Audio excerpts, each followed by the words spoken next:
Önүбүздөгү жылдын 17 март күнү Замандаш саясий партиясы өзүнүн кезектеги 12 съездин өткөрдү. 10 жылдык маракелүү датанын алдында партия өзүнүн курамындагы активисттердин башын бириктирип, Замандашты жаңы деңгээлге алып чыгуунун жолдорун бирге талкуулашты. Республикабыздын 7 дубанынан келген делегаттар өз сөздөрүндө бир жакадан баш, бир жеңден кол чыгарып, бирдиктүү максаттарды көздөйлү деген пикирлерин билдиришти. Быйылкы жылы Замандаш партиясынын 10 жылдыгы болуп атат.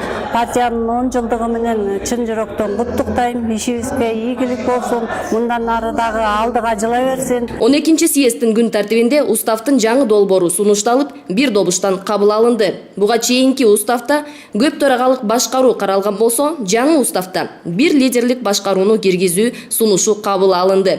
Партиянын башына Жеңиш Молдокматов шайланды.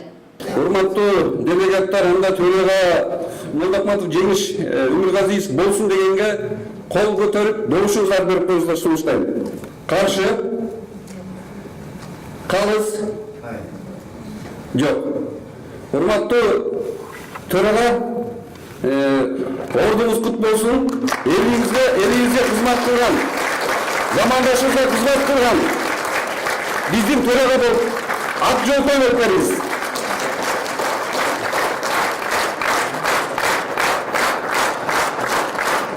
Жеңиш Молдокматовдун жетекчилигинин астында партияны Кудай буйрса келечеги жаркын көрүнүп турат.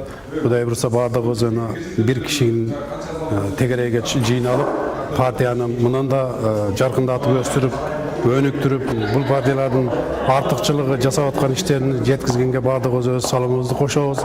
Жана ошондой эле ушул партиянын келечеги жаркын болуп, Кудай буйрса жакынкы 5-10 жылдардын ичинде Кыргызстанды башкарган партиялардын биринин катарына кошулушун мен тилеп кетет элем. Замандаш партиябыздын алга сүрөй турган чыгаан жигиттеринин бири Жеңиш мырзаны шайлап алдык. Алга сүрөп, бардыгыбыз колдоп берсек, бул Замандаш партиясы өнүгүп өсөт деген чоң ишеним бар. Жеңишбек мырзага ийгилик каалайм. Биздин төрагабыз болуп шайланды. Биз дагы кошо кол кармашып, жеңилин жерден, орнун колдон алып жүрө беребиз.